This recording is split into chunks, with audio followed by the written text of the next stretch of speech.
پاکستانیوں، جو لوگ اسرائیل سے رہا ہو کر آئے ہیں انہوں نے بتایا ہے کہ جو گریٹا تھنبرگ ہیں، جن کا تعلق سویڈن سے ہے اور جن کو یہ کہا گیا تھا کہ اگر آپ ہمارے سامنے آ گئیں تو ہم آپ کو قتل کر دیں گے، یہ اسرائیل کی طرف سے دھمکی دی گئی تھی۔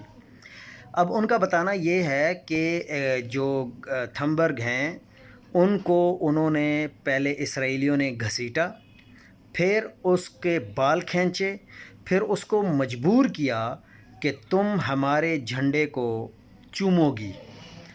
مجبوری تھی، جب زندگی اور موت کا معاملہ ہو تو لازمی بات ہے آپ کو وہ کرنا پڑتا ہے۔ لیکن کیا اسرائیل یہ سمجھتا ہے کہ اگر ہم زبردستی کسی سے اپنا جھنڈا چموا لیں گے تو کیا اس کو ہمارے جھنڈے سے یا ہمارے ساتھ محبت پیدا ہو جائے گی؟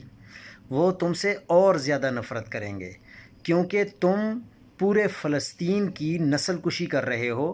امریکہ تمہاری بیک پہ ہے، تم بالکل ظلم کے پہاڑ توڑ رہے ہو۔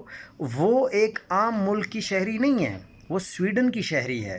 اسی طرح باقی تمام ممالک کے لوگوں کو رہا کر دیا گیا ہے اور وہ ترکی پہنچ گئے ہیں، لیکن پاکستان کے سینیٹر مشتاق کو رہا نہیں کیا ہے۔ اور اب ان کے بارے میں ابھی تک کسی نے بتایا تو نہیں ہے کہ ان کے ساتھ کیا ہو رہا ہے، لیکن مجھے ایسے لگتا ہے کیونکہ پاکستان کی حکومت جب تک آواز نہیں اٹھائے گی ان کو رہا نہیں کیا جائے گا، کیونکہ ان کا بھی بڑا سخت سٹانس تھا اسرائیل کے حوالے سے۔